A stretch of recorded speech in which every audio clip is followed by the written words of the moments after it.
అందరికీ నమస్కారం అండి. నిన్నటి వీడియోలో మనం వాలి వధ దానికి రాముల వారు చెప్పిన మాటలన్నీ కూడా దానికి వాలి కూడా అంగీకరించి రాముడు తనని అలా వధించడం ధర్మసమ్మతమే అని వాలి కూడా ఒప్పుకోవడం. తర్వాత రాముడు ప్రకృతి శోభని వర్ణిస్తూ ఒక పక్క భరతుడి కోసం బాధపడటం, ఒక పక్క సీతమ్మ కోసం బాధపడటం, ఇవన్నీ చూస్తున్నాం. అయితే నిన్నటి వీడియోలో ఇంకొక విశేషం కూడా ఉంది. సుగ్రీవుడు వాళ్ళ అన్నను వధించడానికి శ్రీరాముడి సహాయం తీసుకున్నాడు. కానీ వాళ్ళ అన్నయ్య చనిపోయాక అతను అన్న మాటలు కొన్ని చాలా బాధ కలిగిస్తాయి మనకి. అతను ఏమంటాడంటే, వాలి నన్ను ఎప్పుడు చంపాలనుకోలేదు, కొట్టేవాడు, కొట్టి బతుకుపో అనేవాడు, అంతేగాని నన్ను చంపాలని మా అన్న ఎప్పుడు ప్రయత్నించలేదు, కానీ నేను దగ్గరుండి చంపించాను అని బాధపడతాడు. అలాంటి అన్న నేను పోగొట్టుకున్నాను అని అంటాడు. అందుకే మనుషులు బతికున్నప్పుడే మనం అందరితో బాగా ఉంటే బాగుంటుంది. చిన్న చిన్న లోపాలు క్షమించేసుకుంటూ పోతే అందరికీ మనశ్శాంతి. ఆలోచించండి ఒక్క మాట.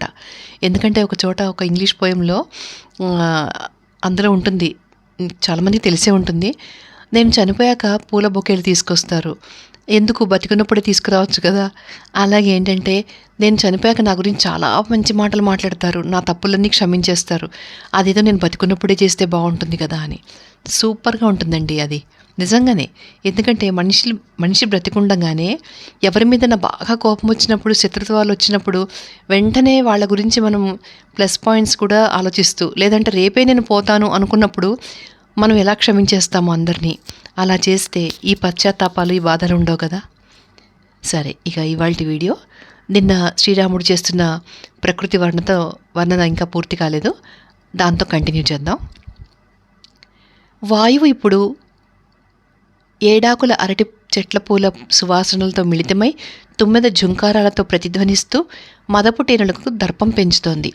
రెక్కలు విదిల్చుకుంటూ ఎదురెదురుగా చేరి సరస్సులంటే చాలా ప్రీతిగల హంసలు, చక్రవాకాలు మహానదుల ఇసుక తిన్నెల మీద క్రీడిస్తున్నాయి. శరలక్ష్మి మదించిన ఏనుగుల్లోనూ, దర్పితాలైన ఆబోతుల్లోనూ, స్వచ్ఛ జలంతో ప్రవహించే నదుల్లోనూ అనేక విధాల విరాజిల్లుతోంది. ఆకాశాన మేఘాలన్నీ తొలగిపోవటం వల్ల నెమళ్ళు, పురులు ముడుచుకుని ప్రియురాళ్ల ఎడల ఆసక్తి లేక విలాసాలు ఉడిగి ధ్యానిస్తున్నట్లుగా ఉన్నాయి.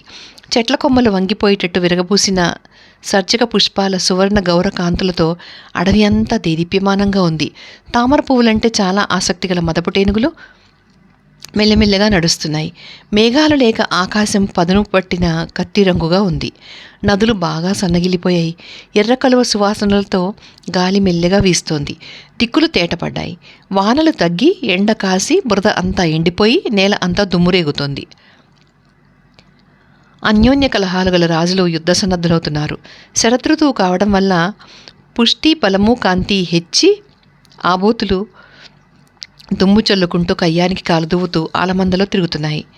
ఆడ ఏనుగులు గుంపులుగా చేరి మెల్లమెల్లగా నడుస్తున్న మొగ ఏనుగులను అనుసరించి తిరుగుతున్నాయి. నెమళ్ళు తమ జాతికి ఉత్తమాభరణాలైన పురులు లేక నదీ తీరాలకు వెళ్ళి హంసలు తమ బెదిరిస్తున్నట్టు కుయ్యగా మొగాలు వంచుకుని దీనంగా వెళ్ళిపోతున్నాయి.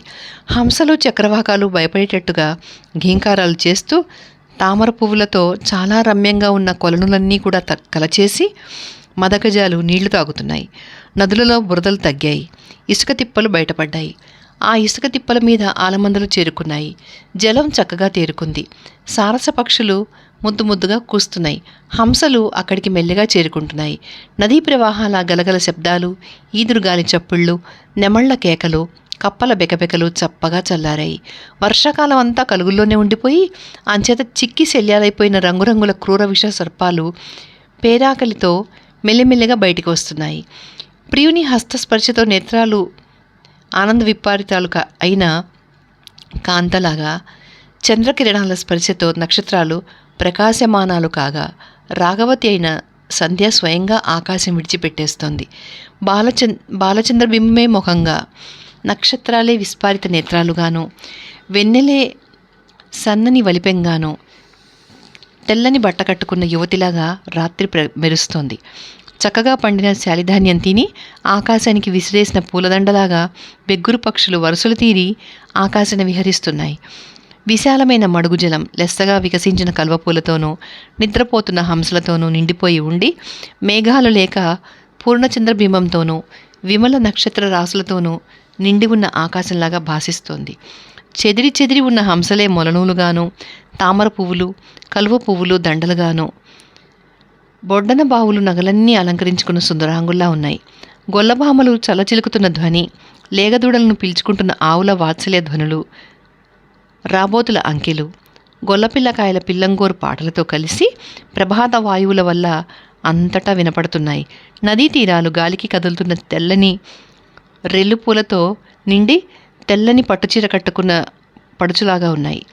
అరణ్యాలలో అడ్డం లేకుండా స్వేచ్ఛగా సంచరించే గండు తుమ్మెదలు మకరందం తాగి మత్తెక్కి పుప్పొడితో గౌరములై గాలికి కొట్టుకుపోతున్నాయి. తేరిన జలము, చక్కగా వికసించిన కలువ పువ్వులు, క్రౌంచ పక్షుల మధుర కూజితాలు, బరువుగా పండిన వరిచేలు, పిల్లగాలి, స్వచ్ఛమైన చంద్రబింబము వర్షాకాలం వెళ్ళిపోయింది అని చెబుతున్నాయి. మీనాలే మొలనూళ్లుగా ఇప్పుడు నదులు అలసిపోయిన జవరాళ్లలాగా మందమందంగా నడుస్తున్నాయి. చక్రవాక పక్షులతోనూ నాచుతోనూ నిండి రెల్లు పూలతో సంవృతాలైన నదీముఖాలు గోరోచనం పూసుకుని మకరికా పత్ర రచనలతో నిండి మేలిముసుగులో ఉన్న సుందరాంగుల ముఖాలలాగా ఉన్నాయి.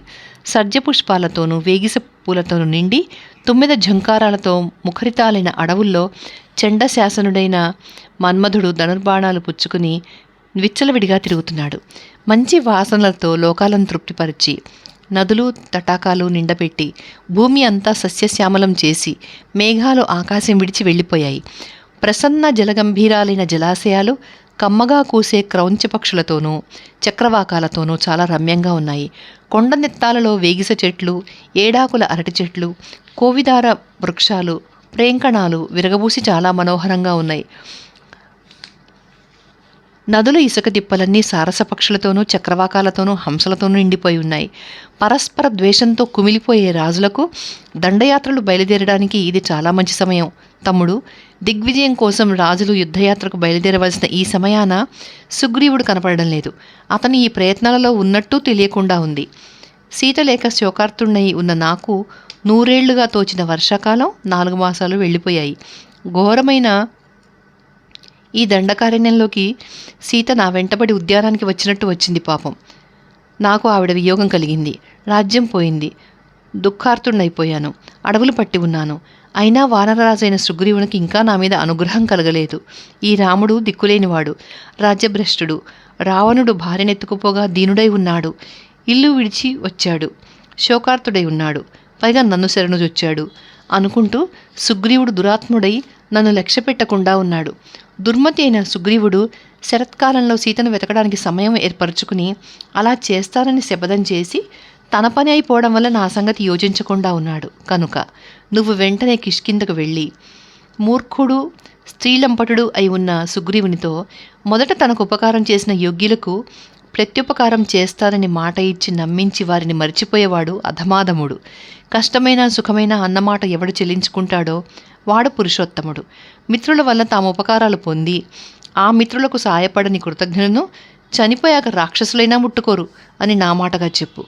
ఆకరణాంతంగా ఎక్కుపెట్టపడ్డ నా ధనుస్సు విద్యుద్రూపం సుగ్రీవుడు చూడాలని ముచ్చటపడుతున్నట్టుంది. వజ్రాయుధరావం కంటే కూడా ఘోరమైన నా చాపధ్వని మళ్లీ వినాలని ఉన్నట్టుంది సుగ్రీవుడికి. నేను సాలవృక్షాలు కూల్చడం వల్ల, వాలిని సంహరించడం వల్ల నా పరాక్రమం తెలుసుకుని ఉండి, నువ్వు నాకు బాసట అయి ఉన్న సంగతి కూడా తెలిసి ఉండి సుగ్రీవుడికి భయభక్తులు లేకుండా ఉన్నాయి. నేను వాలినెందుకు వధించానో సుగ్రీవుడు అది మర్చిపోయాడు. వర్షాకాలం వెళ్ళిపోయింది. అయినా సుగ్రీవునికి జ్ఞాపకం లేదు. మంత్రులతోనూ బంధువులతోనూ మధుపానం చేస్తూ ఆనంద విహ్వలుడై ఉంటున్నాడు. కానీ శోకగ్రస్తులము దీనులము అయిన మన ఎడల దయచూపడం లేదు. కనుక తమ్ముడు, నువ్వు సుగ్రీవుడి దగ్గరికి వెళ్ళి, సుగ్రీవా, హతుడై వాలి వెళ్ళిన మార్గం ఇంకా తెరిచే ఉంది. ప్రతిజ్ఞ జ్ఞాపకం చేసుకో. వాలికి పట్టిన గతి నీకు పడుతుంది. తెలిసి మసలుకో. ఒక్క బాణంతో ఇదివరకు వాలినొక్కడినే చంపాను. కానీ ఇప్పుడు ఆ ఒక్క బాణంతోనే మాట తప్పిన నిన్ను, నీ బంధువులనందరినీ కూడా చంపేస్తాను అని ఖచ్చితంగా చెప్పి వెళ్ళు. ఇప్పటికే కాలం మించిపోయింది అని తీక్షణంగా చెప్పాడు.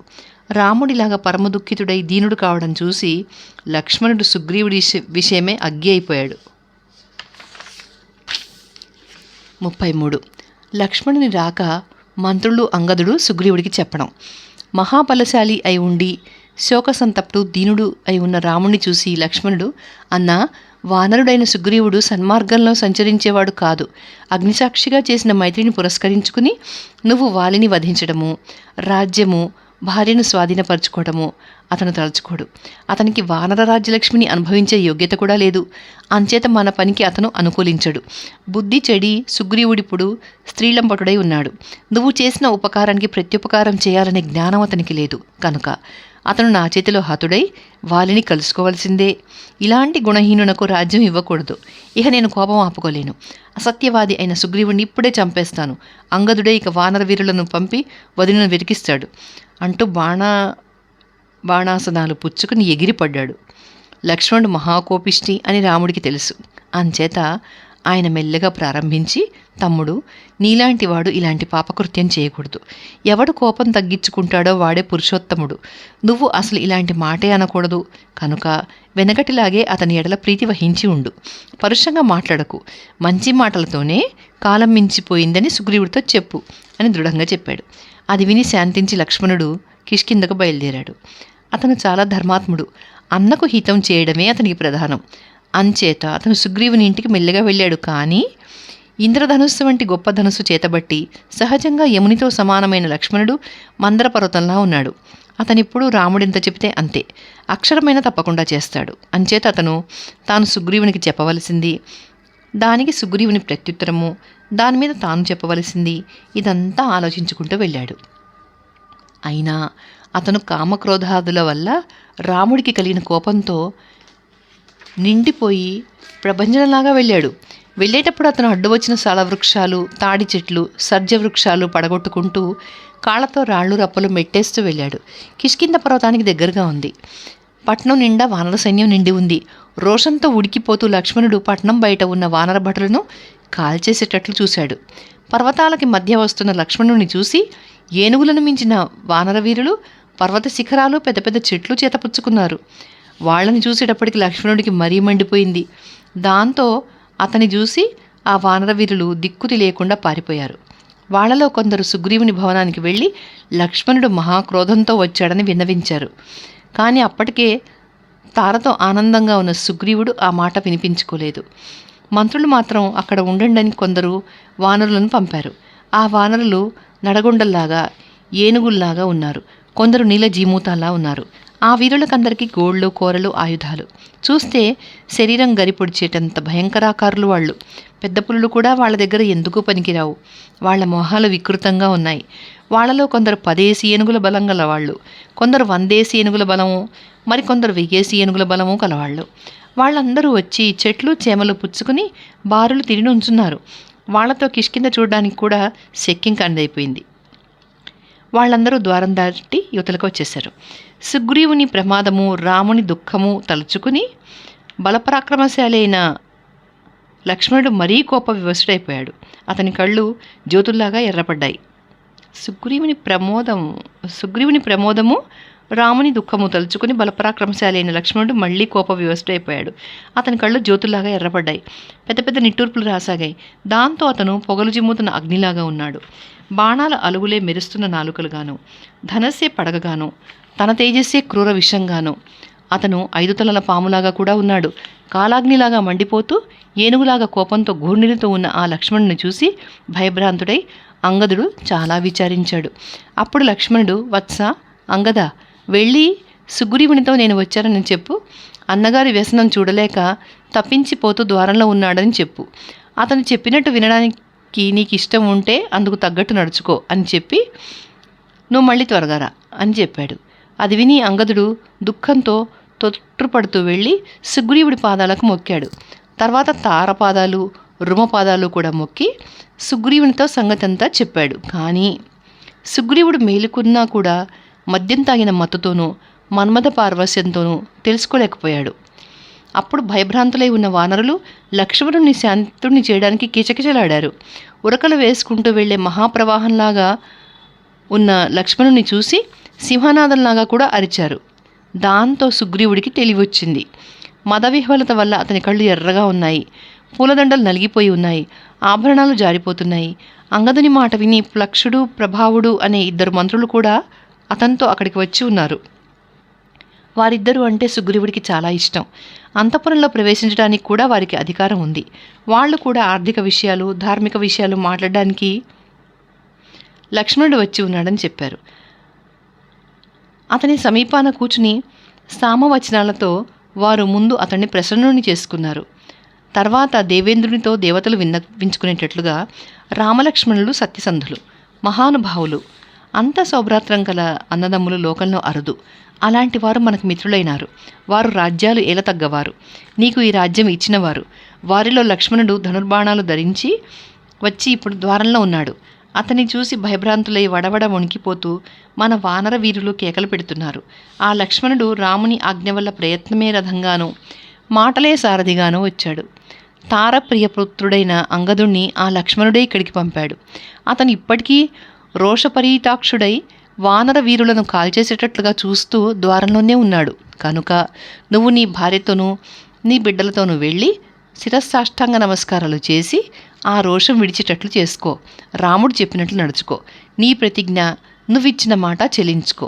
నీ మర్యాద నిలుపుకో అని చాలా దూరం చెప్పారు. 34 సుగ్రీవుడికి హనుమంతుడు సలహా చెప్పడం. ఇలా అంగదుడు, మంత్రులు, లక్ష్మణుడు వచ్చి మండిపడుతున్నాడని చెప్పేటప్పటికీ సుగ్రీవుడు ముందు లేచి నుంచున్నాడు.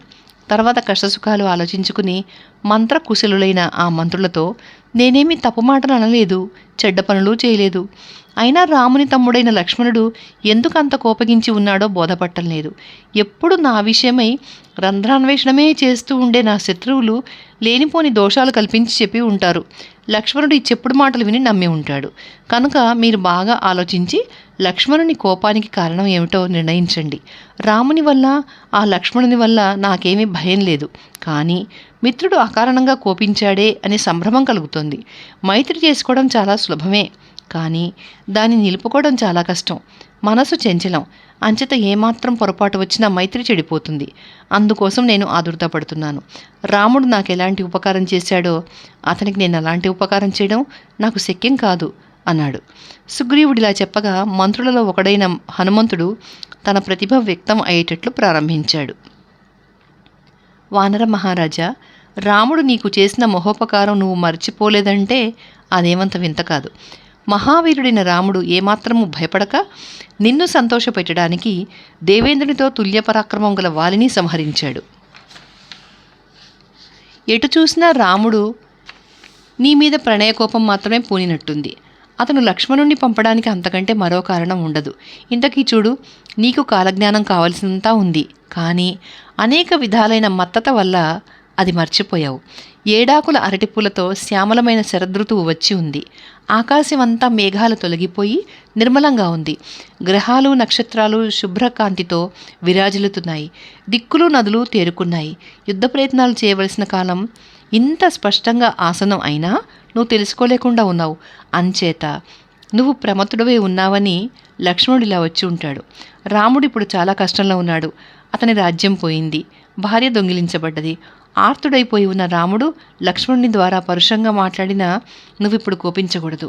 నువ్వు అపరాధివై ఉన్నావు. ఇందుకు చేతులు కట్టుకుని ప్రార్థించి లక్ష్మణుణ్ణి ప్రసన్నుణ్ణి చేసుకోవడం కంటే నాకు మరో మార్గం కనపడదు.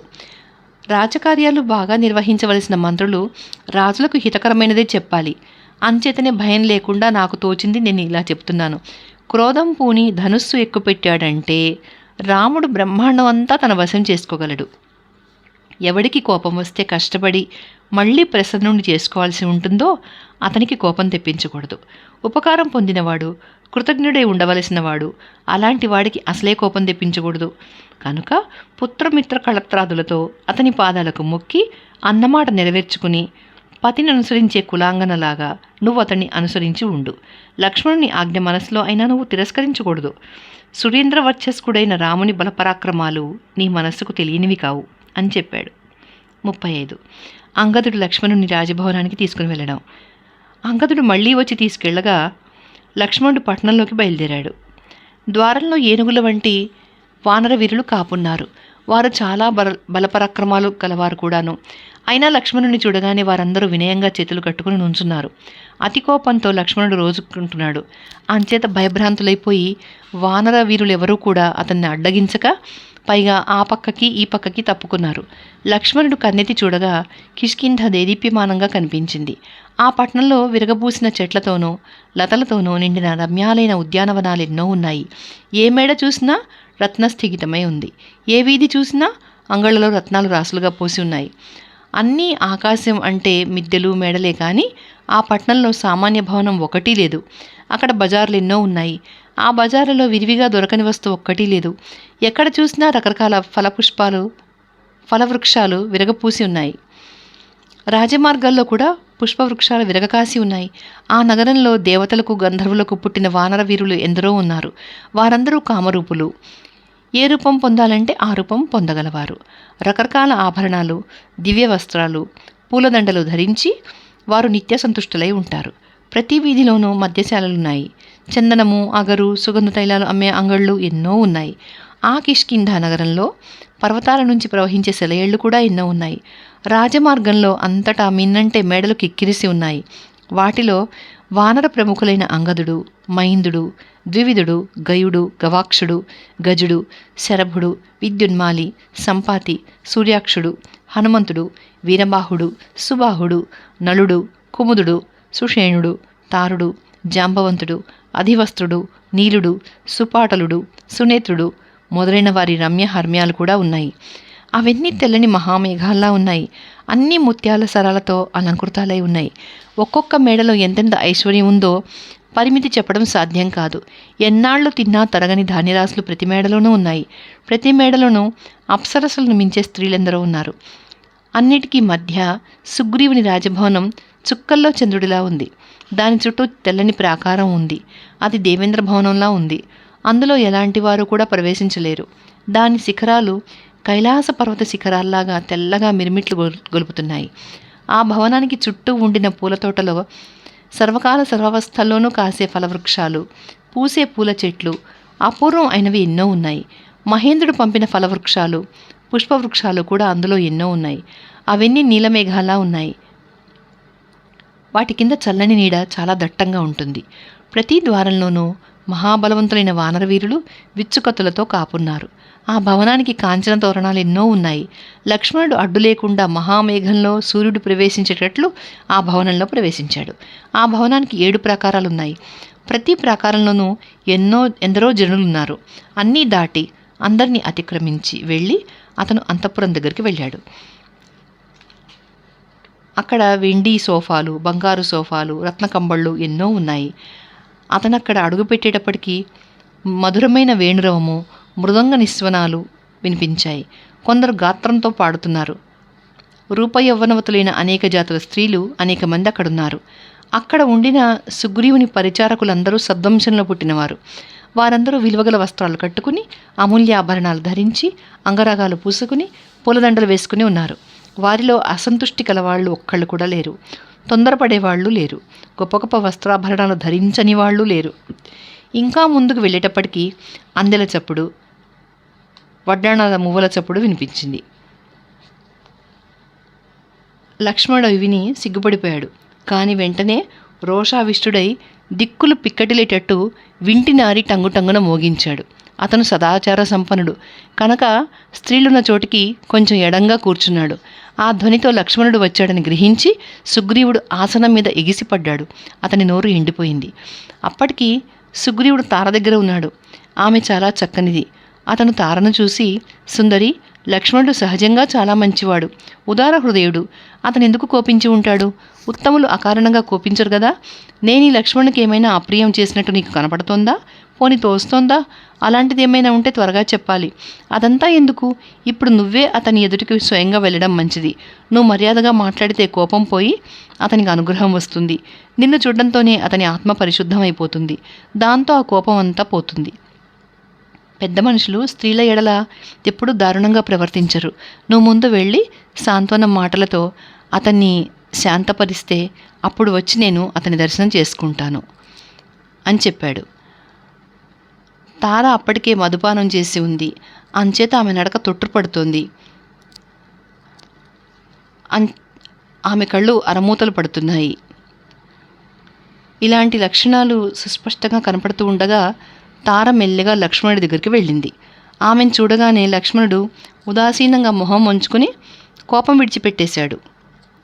మదుపాన మదం వలన తారకు సిగ్గు తెలియడం లేదు. దీనికి సాయం లక్ష్మణుని చూపులో ఆమెకు ప్రసన్నత కనపడింది. దీంతో ధైర్యం తెచ్చుకుని స్నేహపూర్వకంగా మెల్లగా ప్రారంభించి, రాజపుత్ర, నీకీ కోపం ఎలా? నీ మాట ఎవరు అతిక్రమించారు? ఎండిన అడవిలో విజృంభించే దావానలం దగ్గరికి ఎవడు వెళ్ళగలడు అని అడిగింది. లక్ష్మణుడు తార మాట విన్నాడు. ఆ మాట నిష్కపటంగా కనపడింది. అతనికి సాంత్వనపూర్వకంగా ఉన్నట్టు అనిపించింది. అందులో స్నేహం కూడా స్పష్టంగా గోచరించింది. దాంతో లక్ష్మణుడు, తార, నీ భర్త అయిన సుగ్రీవుడు కామపరవశుడై ధర్మార్థ సంగ్రహం విడిచిపెట్టేసి ఉన్నాడు. నీకు ఇది తెలియటం లేదా? సుగ్రీవుడు రాజకార్యాలు చక్కబెట్టడం మానుకున్నాడు.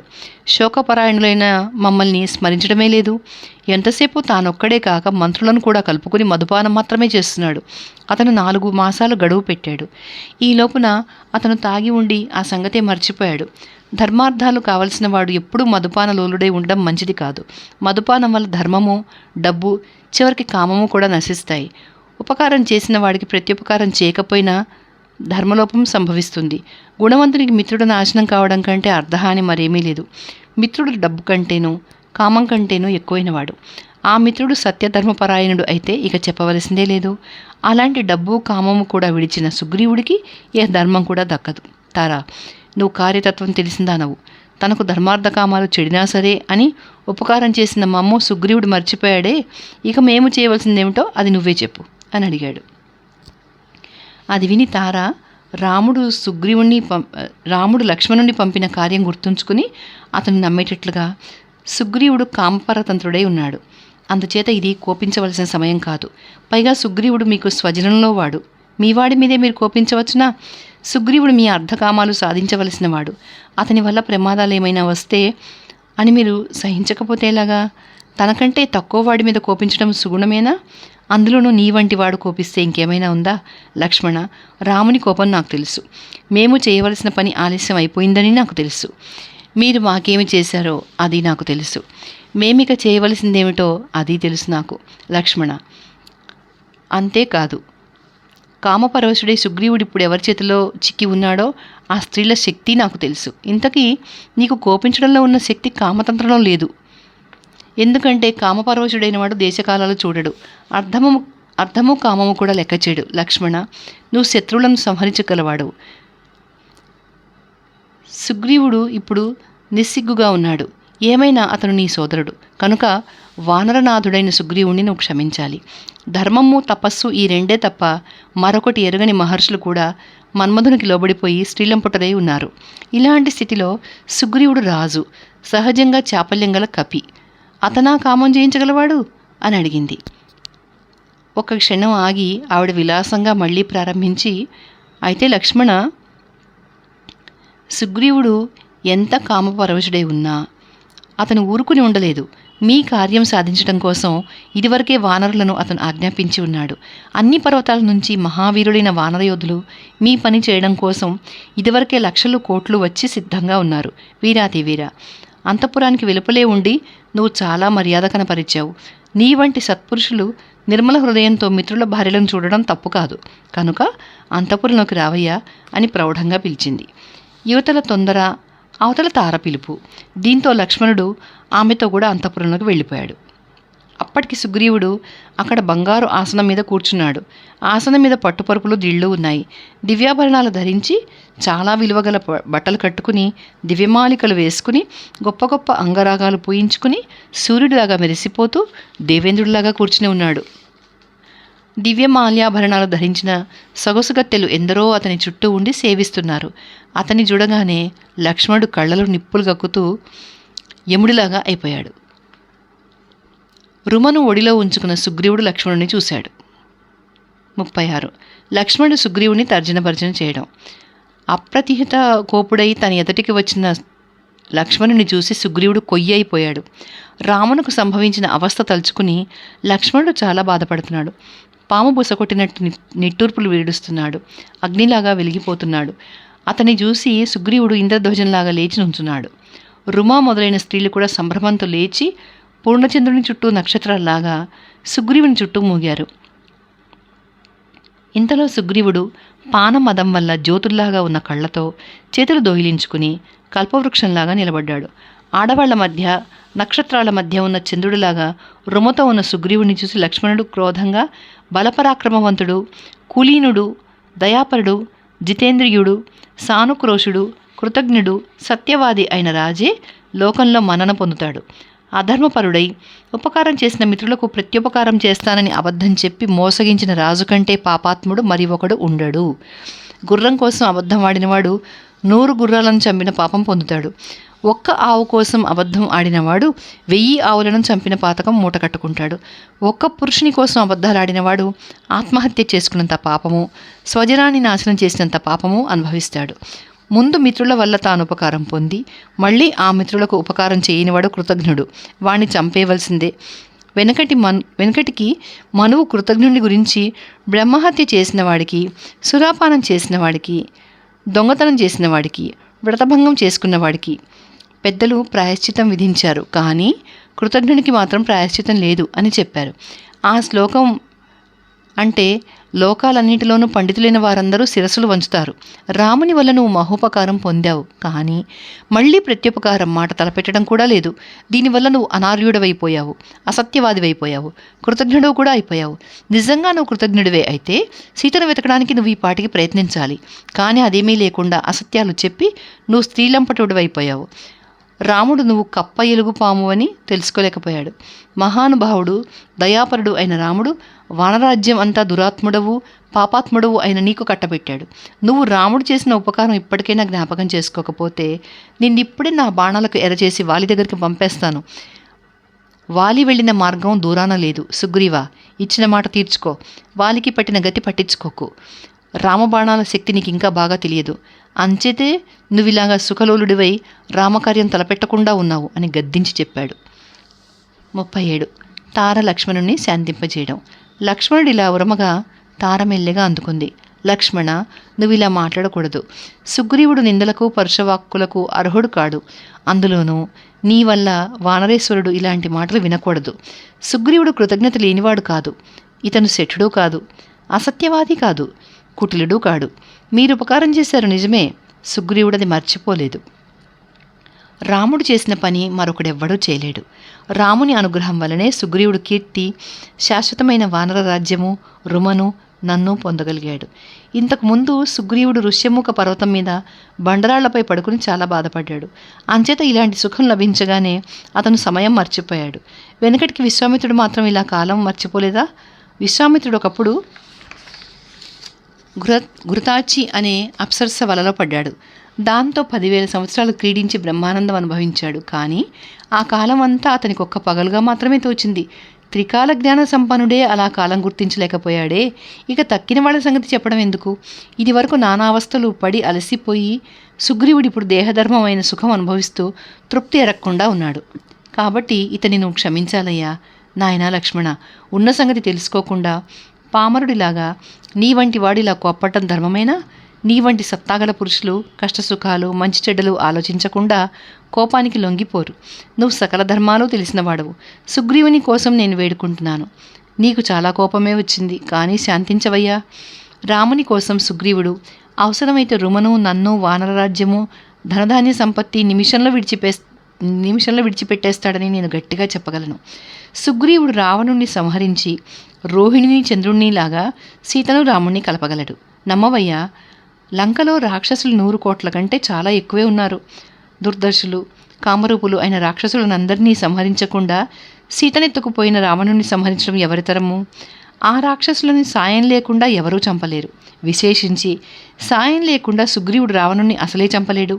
ఈ సంగతి వాలి చెప్పాడు. రావణుని సంగతి అంతా వాలికి బాగా తెలుసు. స్వయంగా నాకు తెలీదు, అతను చెప్తే విన్నాను అంతే. మీకు సాయం చేయడం నిమిత్తం వానరులందరినీ సమావేశపరచడానికి ఇదివరకే అనేక వానర వీరులు వెళ్ళి ఉన్నారు. సుగ్రీవుడు వాళ్ల కోసం ఎదురుచూస్తున్నాడు. అంచేతే ఎక్కడికి వెళ్ళడం లేదు. ఆ వానరులందరూ ఇవాళ వచ్చేటట్టు సుగ్రీవుడు కాల నిర్ణయం చేశాడు. ఇవాళ కాదు, 15 దినాల కిందటే ఈ ప్రయత్నం చేశాడు. 15 దినాలలో ఇక్కడికి రాని వానర వీరులను తల కొట్టించేస్తానని మా సుగ్రీవుడు ప్రతిజ్ఞ చేసి ఉన్నాడు. అనేక వేల కోట్ల వానర వీరులు ఇప్పుడే వచ్చి నిన్ను సేవించగలరు. కోపం విడిచిపెట్టవయ్యా. నిన్ను చూసి జ్యోతుల్లాంటి నీ కళ్ళు చూసి, నీ మొహం చూసి నేనే కాదు, రుమ తక్కిన ఈ వానరాంగలు భయభ్రాంతులైపోయి ఉన్నారు. నువ్వు శాంతిస్తే గాని మేము తాళలేమయ్యా అని ఆమె చాలా నేర్పుగా చెప్పింది. 38. లక్ష్మణుడు శాంతించి సుగ్రీవుణ్ణి రాముడి దగ్గరికి రమ్మనడం. లక్ష్మణుడు తార చెప్పిన మాటలన్నీ విన్నాడు. అవి ధర్మయుక్తంగానే కనపడ్డాయి. సహజంగానే లక్ష్మణుడు చాలా మెత్తనివాడు. అంచేత కూడా అతని మాటలు నమ్మాడు. వెంటనే సుగ్రీవుడు తడిబట్ట విడిచేసేటట్టుగా లక్ష్మణుని భయం విడిచిపెట్టేశాడు. దాంతో అతని మెడలో ఉన్న దండ తెంపి పారేసుకున్నాడు. అది చాలా చక్కని దండ, దేవలోక పుష్పాలతో కట్టింది. రకరకాల భోగాలు అనుభవింపజేస్తుంది అది. ఆ దండతో అతని మత్తు కూడా వదిలిపోయింది. అప్పుడు లక్ష్మణుని సమీపించి అతను, సౌమిత్రి, పోయిన ఐశ్వర్యము వానర రాజ్యము నాకు రాముని అనుగ్రహం వల్లనే లభించాయి. అతనంత పరాక్రమవంతుడే, అంత మహోపకారం చేశాడే, దానికి తగ్గ ప్రత్యుపకారం రాముడికి ఎవరు చేయగలరు? ధర్మాత్ముడైన రాముడు రావణుణ్ణి సంహరించేస్తాడు, మళ్ళీ సీతతో కలుసుకుంటాడు, సందేహం లేదు. కేవలం పేరుకే నా సాయం. ఒక్క బాణంతో 7 సాల వృక్షాలు, పర్వతము, భూమి దూసుకుపోయాయే. అతనికి ఒకడు చేయగల సాయం ఏమిటి? అతడు నారి మోగిస్తే పర్వతాలతో కూడా భూమి అంతా దద్దరిల్లిపోయిందే. అతనికేమిటి మరొకడు సాయం చేయడం ఏమిటి? రావణుణ్ణి సంహరించడానికి అతను బయలుదేరితే నేను వెళతాను, అంతే. నేను మీ భృత్యుణ్ణి. రాముని ఎడల నాకు గల నమ్మకం వల్ల, స్నేహం వల్ల కాలహరణం కొద్దిగా అయి ఉండవచ్చు, కానీ అది క్షమించాలి. లోకంలో తప్పు చేయనివాడెవడు అని మెల్లగా అడిగాడు. దాంతో లక్ష్మణుడు ప్రీతుడైనాడు. వానరేశ్వర, నీ గొప్ప సాయం ఉంది. ఇహ మా అన్న అగతికుడు కాదు. నీ ప్రభావము, నీ శౌచ్యము, నీ ఆర్జవము చూడగానే అసాధారణమైన ఈ వానర రాజ్యానికి సర్వదా నువ్వు తగినవాడవు, సందేహం లేదు. నీ సాయంతో రాముడు మహాయుద్ధంలో శత్రువులనందరినీ సంహరించేస్తాడు, సందేహం లేదు. ధర్మజ్ఞుడు, కృతజ్ఞుడు, యుద్ధరంగంలో వెనుకంజ వేయనివాడు, చెప్పవలసిన మాట చెప్పావు నువ్వు. వానరోత్తమ, మా అన్న నువ్వు తప్ప నిగ్రహానుగ్రహ సమర్థులై ఉండి తాము చేసింది తప్పైతే అది ఒప్పుకునేవారు ఇంకెవరున్నారు? అతని బలపరాక్రమాలకు, శౌర్యానికి తగ్గట్టు దేవతలు నిన్ను రాముడికి స్నేహితుడిని చేశారు. అయితే మా అన్న భార్య దొంగిలించబడ్డం వల్ల చాలా బెంగటిల్లి ఉన్నాడు. నాతో వచ్చి నువ్వు అతన్ని ఊరడించాలి. శోకసంతప్తుడై ఉన్న రాముని మాట మీద నేను నిన్ను పరుషంగా మందలించాను.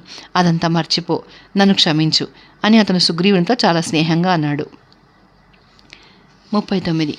వానరులు దేశదేశాల నుంచి వచ్చి సుగ్రీవుణ్ణి సేవించడం. లక్ష్మణుడు ఇలా అన్నాక పక్కనే ఉన్న హనుమంతుడిని చూసి సుగ్రీవుడు, మంత్రి పుంగవ, మహేంద్ర పర్వతం మీద, హిమవత్ పర్వతం మీద, వింధ్య పర్వతం మీద, కైలాస శిఖరం మీద, తెల్లని మేరు పర్వతాల మీద, పశ్చిమ సముద్రాన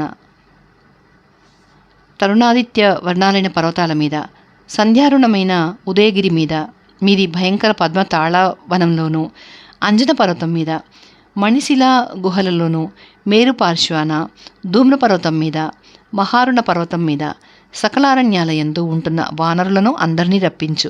వారిని తీసుకురావడానికి సామదాన భేద దండోపాయాలలో సమర్థులైన వానరులను పంపించు. ఇదివరకే నేను పంపి ఉండిన వారిని త్వరగా తీసుకురావడానికి కూడా తగిన దూతలను పంపు. కామ ప్రవృత్తులై ఉన్న వాళ్ళని, అతిగా ఆలోచించే వాళ్ళని ముందు నా దగ్గరికి రప్పించు. 10 దినాలలో నా ఆజ్ఞ శిరసావహించి రాని వాళ్ళని రాజద్రోహులుగా నిర్ణయించి సంహరింపించు. వానర యోధులు మనకిప్పుడు ఎన్నో కోట్ల మంది కావాలి. ఎందరూ వారిని తీసుకురాగలరో అందరినీ పంపు. మేఘాలలాగా, పర్వతాలలాగా ఆకాశం కప్పేసుకుంటూ వెళ్ళాలి వానరులు. దేశాలన్నీ ఎరిగిన వాళ్ళు, దోవలన్నీ ఎరిగిన వాళ్ళు అందరూ వెళ్ళి వానరులను తీసుకురావాల్సిందే అని కఠినంగా ఆజ్ఞాపించాడు. వెంటనే హనుమంతుడు అనేక వానరులను పంపేశాడు. వాళ్ళు వెళ్ళి సముద్ర ద్వీపాలలోనూ, పర్వతాల మీద, సరస్సుల దగ్గర, అరణ్యాలలోనూ ఉండిన వానరులను అందరినీ రామకార్యం కోసం సుగ్రీవుని ఆజ్ఞ తెలిపి రమ్మన్నారు. సుగ్రీవాజ్ఞ అంటే వానరులకందరికీ యముని ఆజ్ఞ కంటే ఎక్కువ. అంచేత అది విన్న వారందరూ వెంటనే వచ్చేశారు. అంజన పర్వతం నుంచి కాటుకలాగా కరుణలుపు గల వానరులు 3 కోట్ల మంది వచ్చారు. అస్తపర్వతం నుంచి బంగారపు రంగు గల వానరులు 10 కోట్లు వచ్చారు. కైలాస పర్వతం నుంచి సింహకేశరాల రంగు గల వానరులు 1000 కోట్ల మంది వచ్చారు. హిమవత్ పర్వతం మీద దుంపలు పళ్ళు తిని జీవించే వానరులు 10 లక్షల కోట్ల మంది వచ్చారు. వింధ్య పర్వతం నుంచి కుజవర్ణం గల వానరులు అనేక వేల కోట్ల మంది వచ్చారు. వారు చాలా క్రూర కర్మలు చేయడంలో నేర్పరులు. క్షీర సముద్ర ప్రాంతం నుంచి తమాల వనం నుంచి లెక్కలేనంత మంది వానరులు వచ్చారు. వారికందరికీ కొబ్బరికాయలే ఆహారం. అనేక అరణ్యాలలో నుంచి, గుహల్లో నుంచి, సరస్సుల నుంచి ఎందరో వానరులు సూర్యుని తాగేసేటట్టు వడివడిగా వచ్చారు. వానరులందరినీ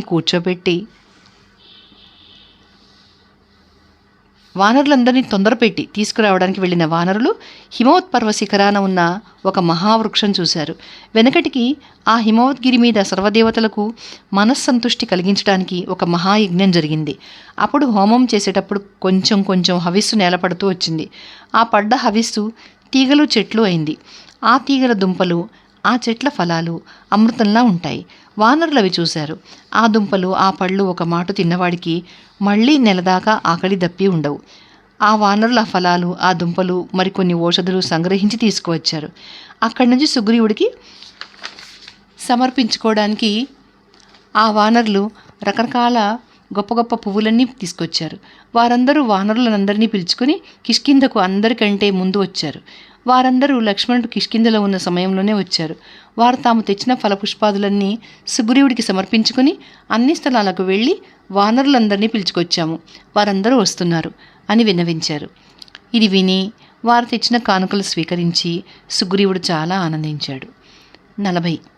సుగ్రీవుని ప్రయత్నాలకు రాముడు ఆనందించటం. ఆ కానుకలన్నీ పుచ్చుకొని తాను ఆనందించి వారిని సత్కరించి సుగ్రీవుడు తాను రాముడు కూడా కృతకృత్యులైనట్టుగా భావించాడు. అప్పుడు భీమబలుడు, వానరోత్తముడు అయిన సుగ్రీవునితో లక్ష్మణుడు, సుగ్రీవా, నీకు రావాలని తోస్తే ఇప్పుడొక మాట రాముడి దగ్గరికి రా అన్నాడు. దానికి చాలా ఆనందించి సుగ్రీవుడు, అలాగే వెళదాం, నేను నువ్వు చెప్పినట్టు నడుచుకోవాల్సిన వాడినే అని లక్ష్మణుడితో చెప్పి అంతఃపురంలోకి రాతగ్గ వానరులను పిలిచి పల్లకి తెప్పించమని ఆజ్ఞాపించాడు. వెంటనే పల్లకి వచ్చింది. అది బంగారపు అడ్డల పల్లకి, సూర్యబింబంలాగా మెరిసిపోతుంది. లక్ష్మణ రా అంటూ సుగ్రీవుడు అతనితో పాటు పల్లకి ఎక్కాడు. వెంటనే ఏనుగుల వంటి వానరులు పల్లకి ఎత్తుకుని బయలుదేరారు. వానరులు సుగ్రీవునకు శ్వేతచిత్రం పట్టారు, వింజామరలు వేశారు, శంఖాలు ఊదారు, భేరీలు వాయించారు, చూపుదారులై జయధ్వనులు చేశారు. శస్త్రపాణులైన అనేక వేల మంది కూడా బయలుదేరారు. రాముడున్న పర్వతం దగ్గరికి వెళ్ళగానే సుగ్రీవుడు లక్ష్మణునితో పల్లకి దిగాడు. రాముని ఎదుటికి వెళ్ళగానే చేతులు ముడుచుకుని నుంచున్నాడు. అతని చూసి తక్కిన వానర వీరులు కూడా చేతులు ముకుళించుకున్నారు. ఆ వానర సమూహం రాముడికి తామర మొగ్గలతోనూ తామర పువ్వులతోనూ నిండి ఉన్న తటాకంలాగా తోచింది. అదంతా చూసేటప్పటికి అతనికి సుగ్రీవుని మీద చాలా ప్రీతి కలిగింది. సుగ్రీవుడు తన పాదాల మీద వాలగా రాముడు అతని లేవనెత్తి కౌగిలించుకుని కూర్చో అన్నాడు సాదరంగా. రాముడు కూడా కూర్చుని, సుగ్రీవా, ప్రతివాడికి ధర్మము, డబ్బు, కామము ఈ మూడు చాలా అగత్యమైనవే, కానీ అవి అనుభవించడానికి తగ్గ సమయాలున్నాయి. అవి గుర్తించుకుని నడుచుకునే రాజు దినదిన ప్రవర్ధమానుడవుతాడు. అలా కాక ధర్మము అర్థము నిర్లక్ష్యం చేసి ఎవడు కేవలం కామమే అనుభవిస్తాడో వాడు చెట్టు చివర నిద్రించిన వాడిలాగా పడిపోయి అప్పుడు తెలుసుకుంటాడు. శత్రువులను సంహరించుకుంటూ మిత్రులను ఆర్జించుకుంటూ యథాకాలంలో ధర్మార్థ కామాలు సేవించే రాజు స్వధర్మం నిర్వహించుకున్నవాడవుతాడు. అరిందమా, ఇది యుద్ధ ప్రయత్నాలు సాగించవలసిన కాలం కనుక మంత్రులతోనూ యోధులతోనూ ఆలోచించు అని సాదరంగా చెప్పాడు. దీనికి సుగ్రీవుడు, రామ, పోయిన ఐశ్వర్యము, భ్రష్టమైన రాజ్యాధికారము నాకు నీ అనుగ్రహం వల్ల, నీ తమ్ముని అనుగ్రహం వల్ల లభించాయి. ఉపకారం పొంది ప్రత్యుపకారం చేయనివాడు నీచుడు, అధముడు. వేల కొద్దీ ఉన్న ఈ వానర ముఖ్యులు భూమండలం అంతటి నుంచి లెక్కలేనంత మంది వానర వీరులను తీసుకుని వచ్చారు. భల్లూక వీరులు కూడా వచ్చారు. దేవగంధర్వపుత్రులు, కామరూపులు అయిన వానరులు తమ తమ సైన్యాలను వెంట పెట్టుకుని ఇంకా వస్తున్నారు. నా వానర వీరుల మొత్తం తెలపాలంటే అందుకు తగ్గ సంఖ్య లేనేలేదు. వారిలో చాలామంది వింధ్యపర్వతం మీద, మందర పర్వతం మీద ఉన్నవారు. వారందరూ ఇంద్రుణ్ణి మించిన పరాక్రమవంతులు. వారు తక్కినవారు సమిత్ర బాంధవంగా రావణుని సంహరించి సీతను తీసుకువస్తారు అని బదులు చెప్పాడు. ఈ ప్రయత్నం అంతా విని రాముడు చాలా ఆనందించాడు. అప్పుడే వికసించిన నల్ల కలువ పువ్వులాగా అతని మొహం వికసించింది. 41. అసంఖ్య వానర వీరులు అక్కడికి రావడం. రాముడప్పుడు సుగ్రీవుణ్ణి మళ్లీ కౌగిలించుకుని, మిత్రమా సుగ్రీవా, ఇంద్రుడు వర్షం కురిసినా, సూర్యుడు చీకట్లు పోగొట్టినా అదొక వింత కాదు. చంద్రుడు తన కిరణాలతో భూమిని నిర్మలం చేస్తాడు, అది కూడా వింత కాదు. అలాగే నీ వంటి వాడు మిత్రులకు ప్రత్యుపకారం చేస్తాడు, అది వింత కాదు. నువ్వు ప్రియవాదివి, నీ సంగతి నాకు తెలుసు. నువ్వే నాకు స్నేహితుడవు, నువ్వు నాకు సాయం చేయాలి. నీ సాయంతో నేను శత్రువులనందరినీ సంహరించేస్తాను. పులోముని కూతురైన శచీదేవిని అనహ్లాదుడు అనేవాడు అపహరించినట్టు రావణుడు నన్ను వంచించి సీతనెత్తుకుపోయాడు. ఇంద్రుడు అనహ్లాదుడు చేసిన పని అంగీకరించిన తన మామగారిని సంహరించినట్లు శీఘ్రకాలంలోనే నేను నా నిశిత శరాలతో రావణుని సంహరిస్తాను అని చెప్పాడు. వీరిలా మాట్లాడుకుంటూ ఉండగా ఆ సమీపాన దుమ్మురేగింది. అది సూర్యకిరణాలను కూడా కప్పేసింది. దిక్కులు కప్పబడిపోయాయి. పర్వతాలతోనూ అరణ్యాలతోనూ భూమి వడవడ వణికిపోయింది. చూడగా అసంఖ్యాకులైన వానర వీరులతో భూమి అంతా కప్పబడిపోయింది. ఆ వానర వీరులు పెద్ద పెద్ద కోరలతో ఏనుగుల్లాగాను పర్వతాల్లాగాను ఉన్నారు. నిమిషమాత్రంలో ఆ వానరులు కోట్ల కొద్దీ పెరిగిపోయారు.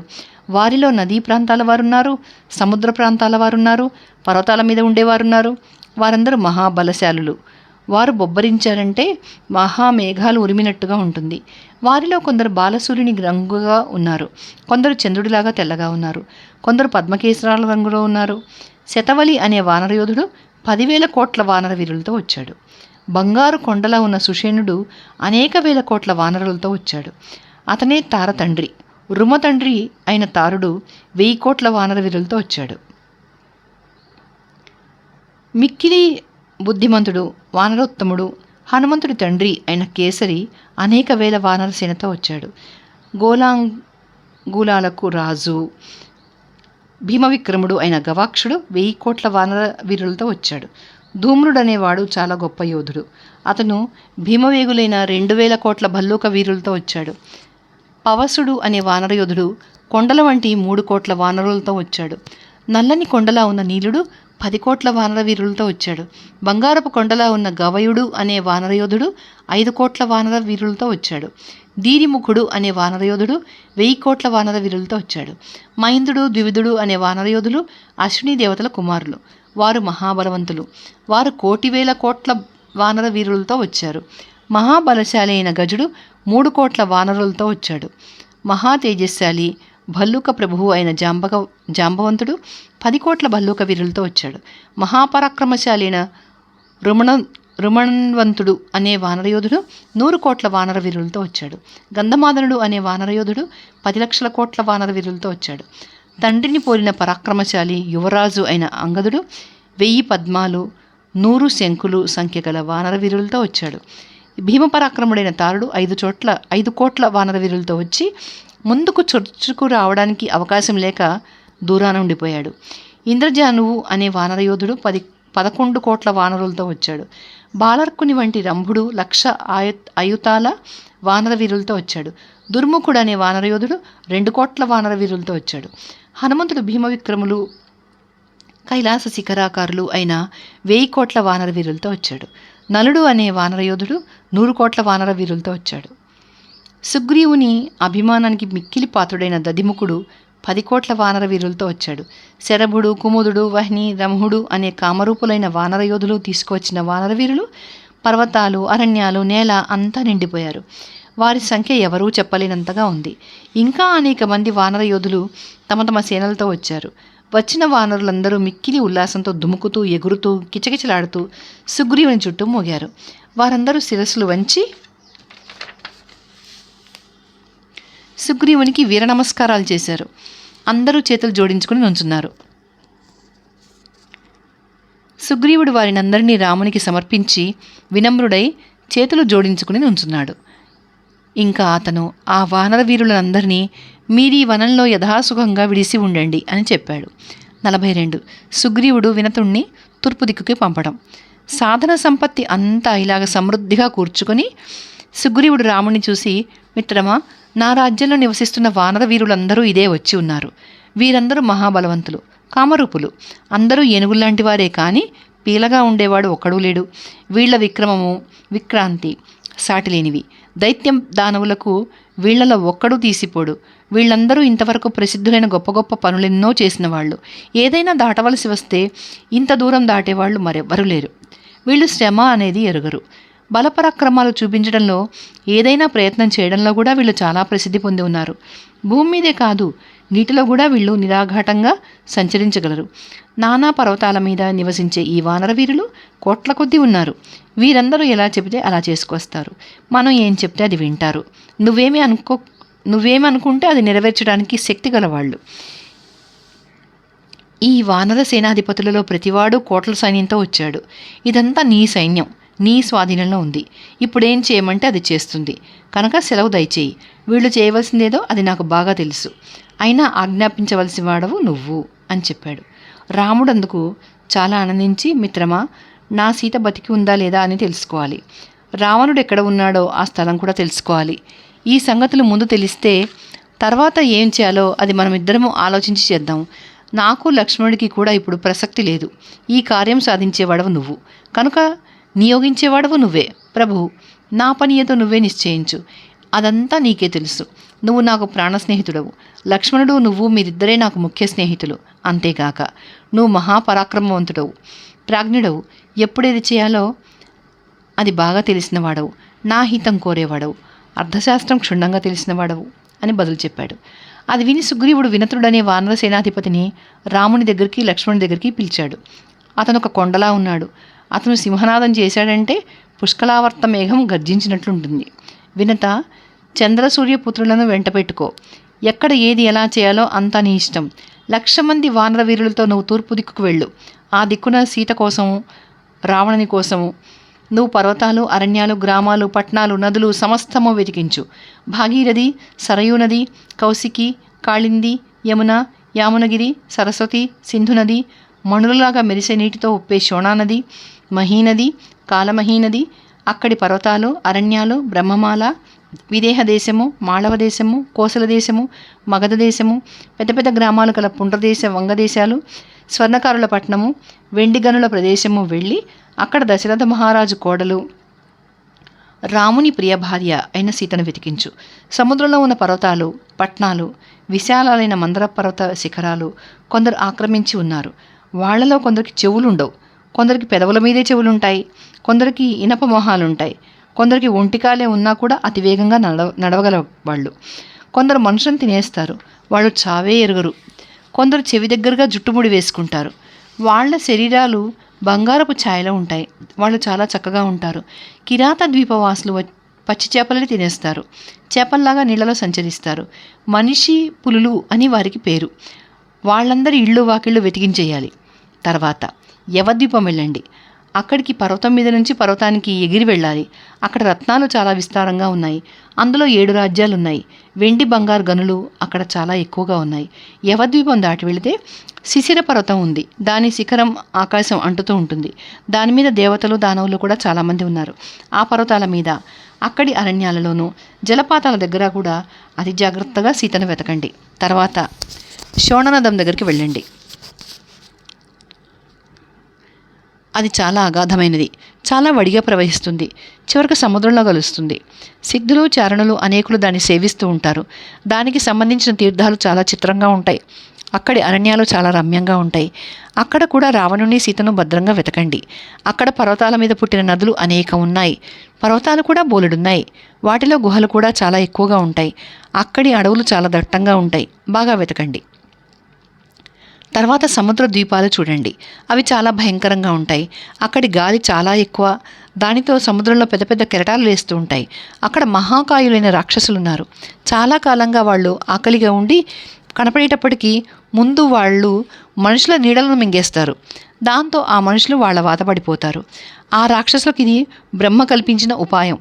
ఆ మహాసముద్రం మేఘమాలికలా ఉంటుంది. చాలా అల్లకల్లోలంగా ఉంటుంది. అది దాటితే ఎర్ర సముద్రం ఉంటుంది. దానిలో నీరంతా రక్తంలాగా ఎర్రగా ఉంటుంది. అక్కడ ఒక పెద్ద బూరుగు చెట్టు ఉంది. గరుత్మంతుని గృహం అక్కడే ఉంది. అది విశ్వకర్మ నిర్మించాడు. అది కైలాస శిఖరంలా ఉంటుంది. నవరత్నాలు అక్కడ అపారంగా ఉంటాయి. అక్కడ నడగొండల వంటి రాక్షసులున్నారు. వారు మందేహులనే రాక్షసులు. వాళ్ళు ఆ శాల్మలి ద్వీపం అంతటా ఉంటారు. నానా రూపాలుగాను చాలా భయంకరంగానూ ఉంటారు. పర్వత శిఖరాలు నిండిటా వాళ్లే.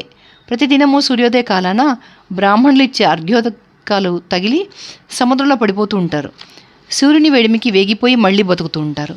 అది దాటి వెళితే తెల్లని క్షీర సముద్రం ఉంది. కెరటాలతో అది ముత్యాల సరాలు ధరించినట్లుంటుంది. దాని మధ్య వృషభం అని ఒక మహాపర్వతం ఉంది. అది కూడా తెల్లగా ఉంటుంది. దాని చుట్టూ మిక్కిలి సువాసన గల పువ్వులతో నిండి తెల్లని చెట్లు ఎన్నో ఉంటాయి. అక్కడ సుదర్శనం అనే సరస్సు కూడా ఉంది. దానిలో తెల్ల తామర పువ్వులు అపారంగా ఉన్నాయి. వాటి కేసరాలు బంగారంలా ఉంటాయి. అందులో రాజహంసలు లెక్కలేనన్ని ఉన్నాయి. దేవతలు, చారణులు, యక్షులు, కిన్నెరలు, అప్సర స్త్రీలను వెంట పెట్టుకుని ఆ సరస్సు దగ్గరికి విలాస విహారాలకు వెళతారు. ఆ క్షీర సముద్రం తర్వాత శుద్ధ జలం ఉన్న మహాసముద్రం ఉంది. దాని పేరు జలోదం. అది సమస్త ప్రాణికోటికి చాలా భయంకరమైనది.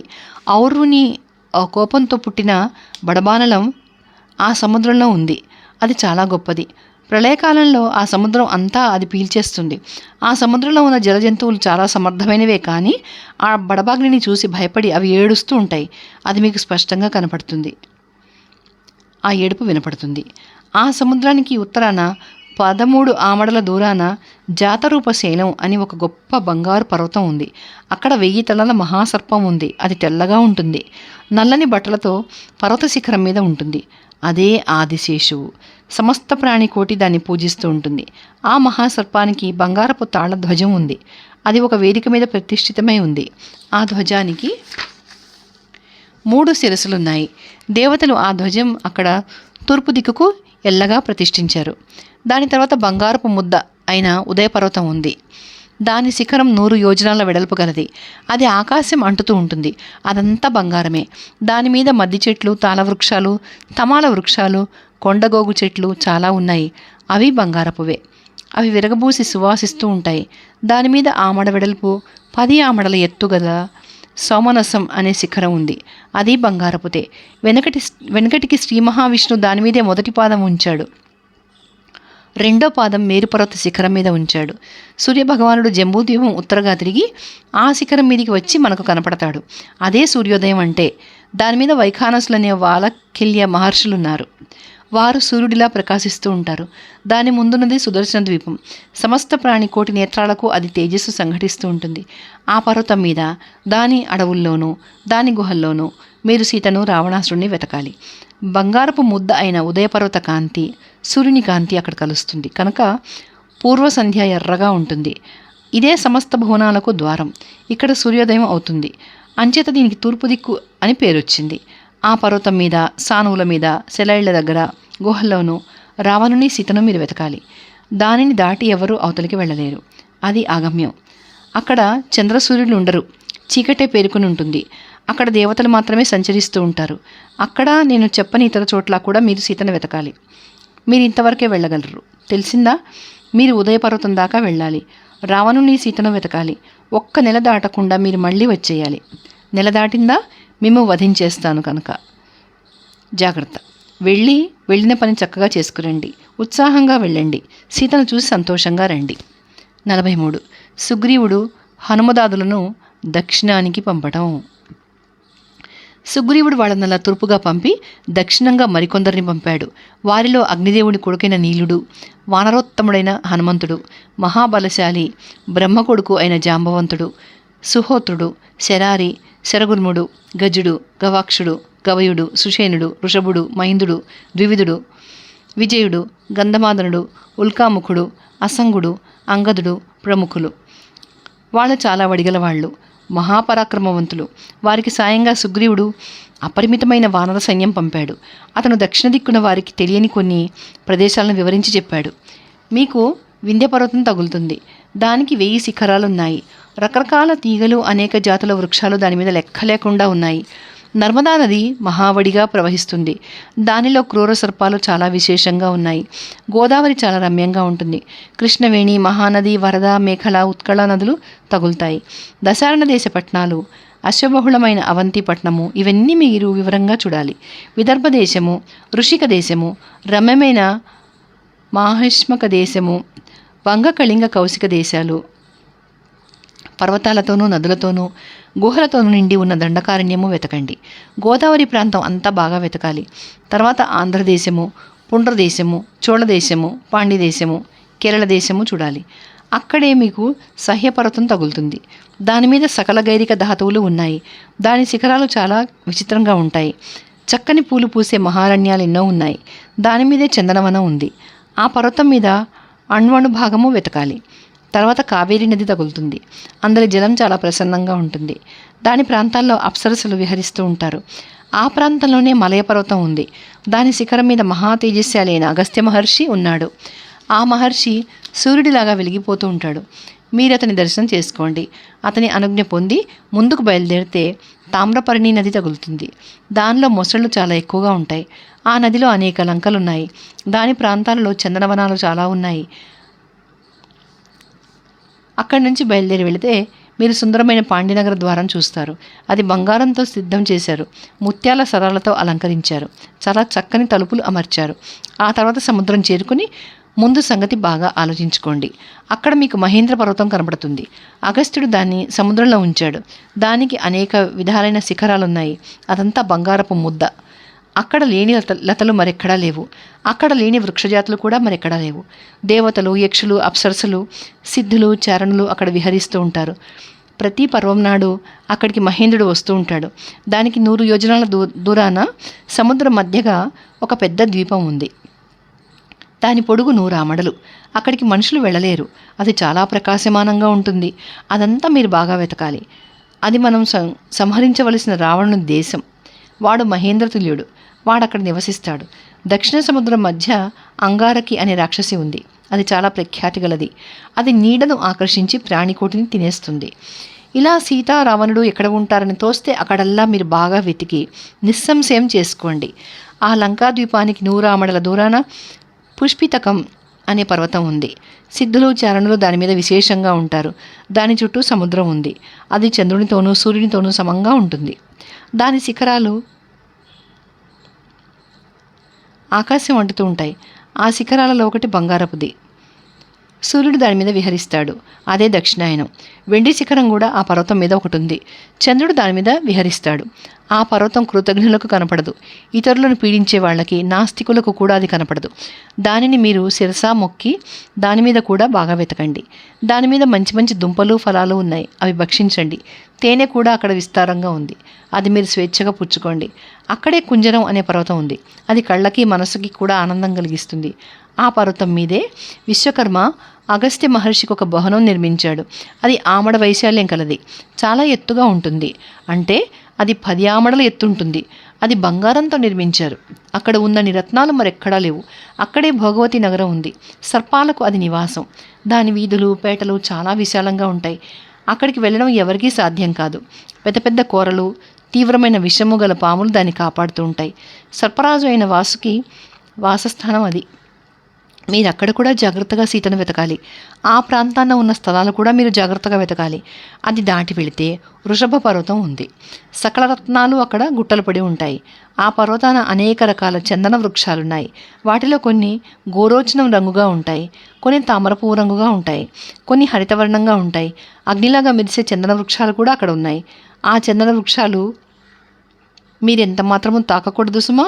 చాలా ఘోరంగా ప్రవర్తించే రోహితులు అనే గంధర్వులు ఆ వనం కాపాడుతూ ఉంటారు. దాని మీద శైలూషుడు, గ్రామిణి, శిగ్రుడు, శుభ్రుడు, బభ్రుడు అనే 5 గంధర్వపతులు నివసిస్తూ ఉంటారు. వారు సూర్యుడిలాగా వెలిగిపోతూ ఉంటారు. పుణ్యకర్మలు చేసిన వారు సూర్యాకారము, చంద్రాకారము, అగ్న్యాకారము పొంది అక్కడ నివసిస్తూ ఉంటారు. ప్రళయంలో కూడా స్వర్గాది పుణ్యలోకాలు సాధించిన వారు అక్కడ నివసిస్తూ ఉంటారు. అది దాటి మీరు వెళ్ళలేరు. వెళ్ళనూ వద్దు. అది పితృలోకం, యముని రాజ్యం. అక్కడ చాలా దట్టమైన చీకటి ఆవరించి ఉంటుంది. అంతవరకే మీరు వెళ్ళగలది, వెతకగలదిను. నేను చెప్పినవే కాక మరేవైనా ప్రదేశాలు కనపడితే అక్కడ కూడా మీరు సీతను వెతకండి. ఎవడు మాసంలోపుగా వచ్చి సీతను చూశాను అని చెబుతాడో వాడు నాతో సమానంగా సకల భోగాలు అనుభవిస్తాడు. సీతను చూసి రావడం కంటే నాకు ప్రాణాలు కూడా ఎక్కువ కావు. సీతను చూసినవాడు అది వరకు ఎన్ని అపరాధాలు చేసిన వాడైనా నాకు దగ్గర బంధువు అవుతాడు. మీరందరూ సదాచార సంపన్నాలైన సద్వంశాలలో పుట్టారు. స్వయంగా మీరు అమిత బలపరాక్రమవంతులు. సమస్త విధాలా ప్రయత్నించండి. సీత మనకి దొరికేటట్టు చూడండి అని చాలా ఖచ్చితంగా చెప్పాడు సుగ్రీవుడు. 44. సుగ్రీవుడు సుషేణాదులను పడమటికి పంపడం. సుగ్రీవుడు సుషేణుడి దగ్గరికి వచ్చి నమస్కరించాడు. సుషేణుడు వానర సేనాధిపతులలో ఒకడే అయినా తారతండ్రి. పైగా అతని పరాక్రమం సాటిలేనిది. తనకు మామగారు. అందుచేత అతనితో మాట్లాడినప్పుడు సుగ్రీవుడు దోసిలి ఒగ్గి మరీ మాట్లాడాడు.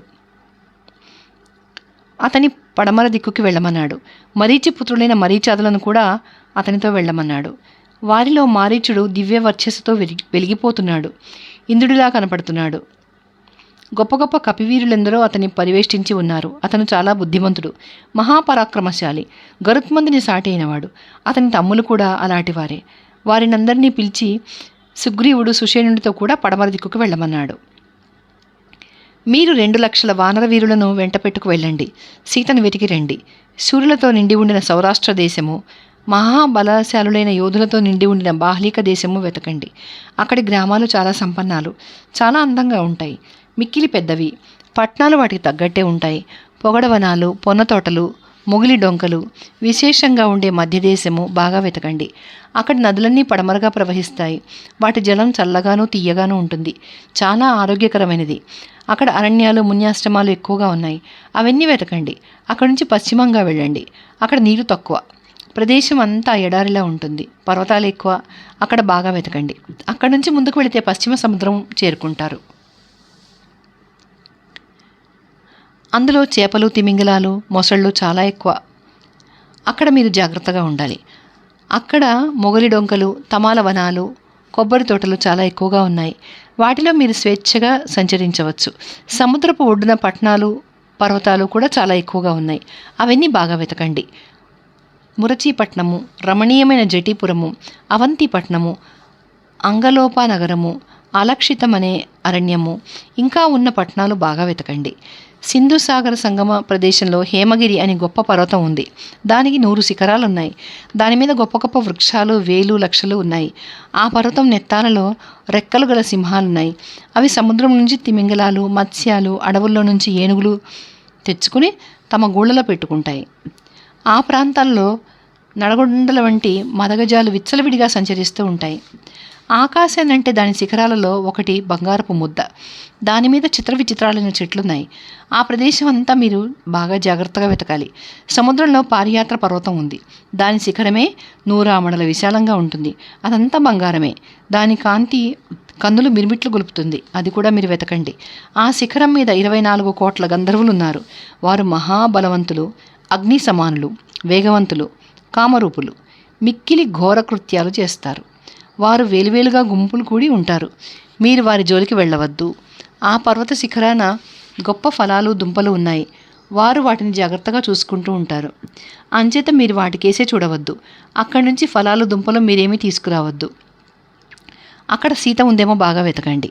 మీరు అక్కడ కోతులుగానే ప్రవర్తిస్తే మీకేం భయం కలగదు. అక్కడ వైఢూర్య వర్ణం గల వజ్రం అనే పర్వతం ఉంది. అది అనేక రత్నాలతో నిండి ఉంది. దాని మీద నానాజాతుల చెట్లు, నానాజాతుల లతలు ఉన్నాయి. అది 100 ఆమడల ఎత్తు కలది. దాని మీద అనేక గుహలున్నాయి. అవన్నీ మీరు బాగా వెతకాలి. సముద్రంలో 4వ భాగంలో చక్రవంతం అనే పర్వతం ఉంది. దాని మీద పూర్వం విశ్వకర్మ సహస్రార చక్రం నిర్మించాడు. అక్కడ హయగ్రీవుడనే రాక్షసుడిని సంహరించి శ్రీ మహావిష్ణువు ఆ చక్రము, శంఖము పుచ్చుకున్నాడు. దాని నెత్తాలలోనూ గుహలలోనూ రావణుని, సీతను వెతకండి. అక్కడికి 60 ఆమడల దూరాన అగాధ సముద్రంలో వరాహం అనే పర్వతం ఉంది. దాని శిఖరం బంగారపు ముద్ద. అది మిలమిల మెరుస్తూ ఉంటుంది. ఆ పర్వతం మీదే ప్రాగ్జ్యోతిషం అనే పట్టణం ఉంది. అదంతా బంగారమే. అక్కడ నరకాసురుడు ఉంటాడు. దాని నెత్తాల మీద గుహలలోనూ కూడా రావణుని, సీతను బాగా వెతకాలి. అక్కడి నుంచి వెళితే మేఘవంతం అనే పర్వతం ఉంది. దానికి అనేక గుహలున్నాయి. వాటిలో ఎంతో బంగారం ఉంది. దాని మీద సెలయేళ్లు చాలా ఉన్నాయి. దాని మీద ఏనుగులు, అడవి పందులు, సింహాలు, పెద్ద పులులు అపారంగా ఉన్నాయి. వాటి బొబ్బలతో ఆ గుహలు ప్రతిధ్వనిస్తూ ఉంటాయి. దాని మీదే మహేంద్రుడికి దేవతలు పట్టాభిషేకం చేశారు. దాన్ని దాటి వెళితే 60,000 పర్వతాలు కనపడతాయి. అవన్నీ బంగారపు ముద్దలు. అవి బాలసూర్యుడిలాగా మెరుస్తూ ఉంటాయి. అక్కడ చెట్లన్నీ బంగారపువే. అవెప్పుడు విరగబూసి చాలా చక్కగా ఉంటాయి. వాటి మధ్యన ఉంది మేరు పర్వతం. నీకు సంబంధించినవన్నీ నా అనుగ్రహం వల్ల రాత్రి పగలు కూడా కాంచనమయాలై ఉంటాయి. నీ మీద నివసించే దేవతలు, గంధర్వులు, దానవులు బంగారపు ఛాయతో ఎర్రగా ఉంటారు అని సూర్యుడు ఆ పర్వతానికి చెప్పాడు. విశ్వదేవులు, మరుత్తులు, వసువులు, దేవతలు అక్కడికి వచ్చి సూర్యునికి సంధ్యోపస్థానం చేస్తారు. వారి పూజలు స్వీకరించి సూర్యుడు అస్తమిస్తాడు. అర్ధముహూర్త కాలంలో సూర్యుడు 10,000 ఆమడల దూరాన ఉన్న అస్తపర్వతం చేరుకుంటాడు. ఆ పర్వత శిఖరం మీద దివ్యమైన గొప్ప భవనం ఉంది. అది సూర్యుడిలాగా మెరిసిపోతూ ఉంటుంది. దాని చుట్టూ ఎన్నో మేడలున్నాయి. అక్కడ రకరకాల వృక్షాలు, పిట్టలు ఉంటాయి. అది విశ్వకర్మ నిర్మించినది. అది వరుణుడి నివాసం. మేరు పర్వతానికి అస్తగిరికి మధ్యగా ఒక తాళవృక్షం ఉంది. అది బంగారపుదే. దానికి చాలా చిత్రమైన వేదిక ఉంది. అక్కడ సమస్త ప్రదేశాలలోనూ రావణుణ్ణి, సీతను శ్రద్ధగా వెతకాలి. ధర్మజ్ఞుడు, తపస్యాలి, బ్రహ్మసమానుడు అయిన మేరు సావర్ణి అక్కడ ఉంటాడు. మీరా మేరు సావర్ణిని నేల మీద సాగిలబడి మొక్కి భయభక్తులతో సీత విషయం అడగండి. సూర్యుడు ఉదయపర్వతం మొదలుకుని అస్తగిరి వరకు మాత్రమే అంధకారం పోగొడతాడు. కానీ దానికి అవతల సూర్య సంచారం లేదు, హద్దు లేదు. అక్కడి దాకానే మీరు వెళ్ళగలరు. మీరు అస్తగిరికి వెళ్ళి రావణుడి సంగతి, సీత సంగతి కనుక్కుని 1 నెలలో తిరిగి రావాలి. నెలలోపున రాని వాళ్ళనందరినీ నరికేస్తాను. మీతో మహాశూరుడైన మా మామగారు వస్తారు. మీరందరూ ఆయన మాట వినాలి. మహాబలశాలి అయిన ఆయన నాకు గురువు. మీరు కూడా చాలా గొప్ప వీరులే. మీరు సుషేరుని యాజమాన్యాన పశ్చిమ దిశ అంతా వెతకండి. మీరు సీతను చూశారా? మనం రాముడికి ప్రత్యుపకారం చేసి కృతకృత్యం అయిపోయామన్నమాటే. నేను చెప్పిందే కాక మన కార్యానికి ఏదైనా సాధనం దొరికితే అది కూడా మీరు ఉపయోగించుకోండి అని చెప్పాడు. ఇది విని ఆ వానర సైన్యం నడిపించుకుని సుషేణాదులు పశ్చిమంగా వెళ్లారు. 45. సుగ్రీవుడు శతబలిని ఉత్తరానికి పంపడం. సూర్యుడిలాగా తన మామగారిని పడమటికి పంపి మహావీరుడైన శతబలిని చూసి, నువ్వు నీ వంటి వానర వీరులను 1,00,000 మందిని వెంట పెట్టుకుని యమపుత్రులైన నీ మంత్రులతో కూడా హిమోత్పర్వత భూషణమైన ఉత్తర దిక్కుకు వెళ్ళి సీతను వెతకండి.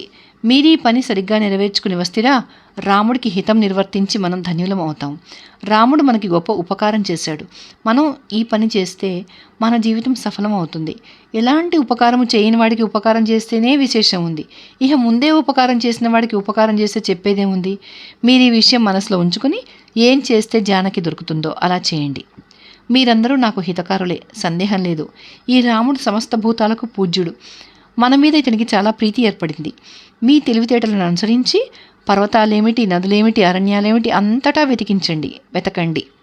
మ్లేచ్ఛ దేశము, పుళింద దేశము, శూరసేన దేశము, ప్రస్ఖల దేశము, భరతదేశము, కురుదేశము, మద్రదేశము, కాంబోజ దేశము, యవన దేశము, శక దేశము, ఆరకట్టక దేశము, బాహ్లిక దేశము, ఋషిక దేశము, పురుదేశము, టేంకణ దేశము, చీనా దేశము, పరమచీనా దేశము, పర్వత దేశము, దరద దేశము మళ్ళీ వెతకండి.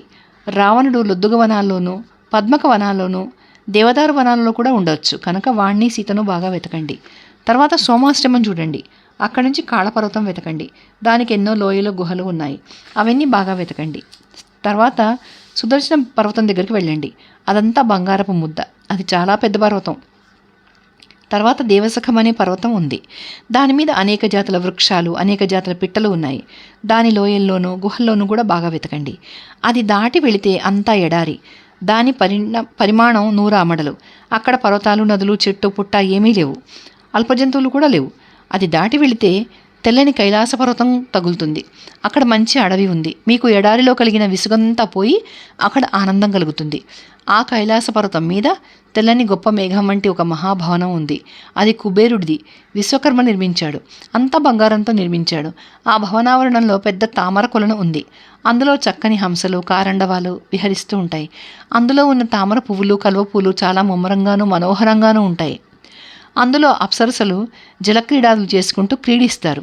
ఆ భవనంలో గుహ్యకులు సేవిస్తుండగా యక్షరాజైన కుబేరుడు నివసించి ఉంటాడు. అతనంటే సర్వభూతాలు చాలా భక్తి చూపిస్తాయి. అతను నవనిధులకు అధిపతి. ఆ కైలాస పర్వతం శిఖరాల్లోనూ, లోయల్లోనూ, గుహలలోనూ కూడా రావణుని, సీతను వెతకండి. తర్వాత క్రౌంచ పర్వతం వెళ్ళండి. దానికి ఒక గొప్ప బిలం ఉంది. కుమారస్వామి ఆ పర్వతాన్ని భేదించినప్పుడు కలిగిన బిలం అది. ఆ బిలంలో ప్రవేశించేటప్పుడు చాలా జాగ్రత్తగా ఉండాలి. అది చాలా అపాయకరమైనది.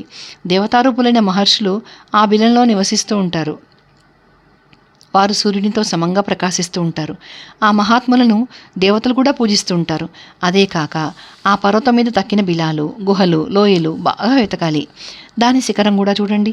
తర్వాత ఒక్క చెట్టైనా లేని కామపర్వతము, దేవతలకు నిలయమైన మానస పర్వతము తగులుతాయి. అక్కడికి సాధారణులే కాదు, దేవతలు, దానవులు, రాక్షసులు కూడా వెళ్ళలేరు.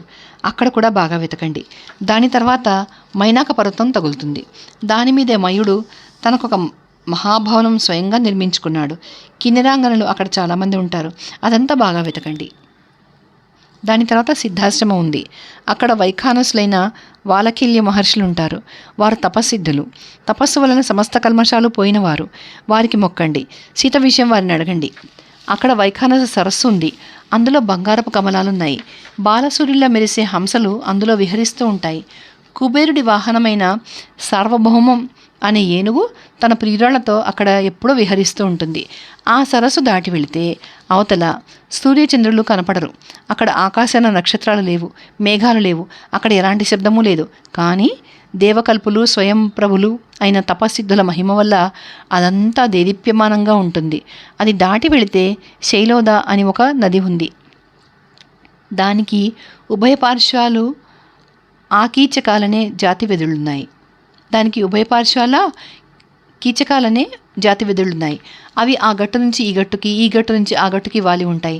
వాటి మీదుగా సిద్ధులు యువతలకి అవతలికి వెళుతూ ఉంటారు. దాని తర్వాత పుణ్యాత్ములకు నివాస స్థానాలైన ఉత్తర కురు భూములున్నాయి.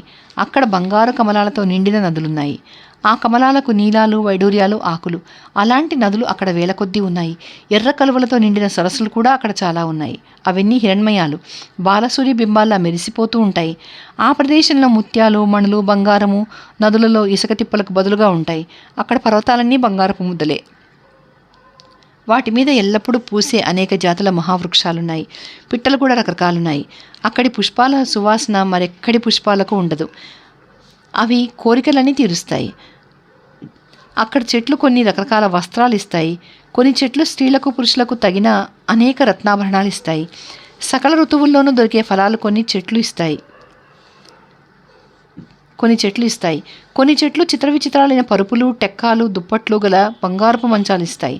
మరికొన్ని చెట్లు మనోహరాలైన పూలదండలు ఇస్తాయి. కొన్ని చెట్లు రకరకాల భక్ష్యాలు, పానీయాలు ఇస్తాయి. మరికొన్ని చెట్లు రూపయవన సంపన్నులైన స్త్రీలను కూడా ఇస్తాయి. గంధర్వులు, కిన్నెరలు, సిద్ధులు, నాగులు, విద్యాధరులు అక్కడ తమ ప్రియురాళ్లతో వచ్చి ఆనందంగా ఉంటారు. అక్కడ ఉండే పురుషులందరూ పుణ్యాత్ములు. సకల ఐశ్వర్యాలతోనూ వారు తులతూగుతూ ఉంటారు. సర్వభూతాలకు మనోహరమైన సంగీతం అక్కడ హాయిగా వినపడుతూ ఉంటుంది. అక్కడ ఆనందం లేనివాడెవరూ లేరు. దినదినము అక్కడ సుఖాలు పెరుగుతూ ఉంటాయి. ఉత్తర కురు దేశం దాటితే ఉత్తర సముద్రమే.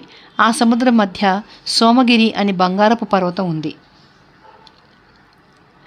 ఇంద్రలోకం వారు, బ్రహ్మలోకం వారు ఆ పర్వతం కనిపెడుతూ ఉంటారు. అక్కడ సూర్యచంద్ర దర్శనం లేదు. కానీ ఆ పర్వతం వెలిగే సూర్యకాంతిలా ఉంటుంది.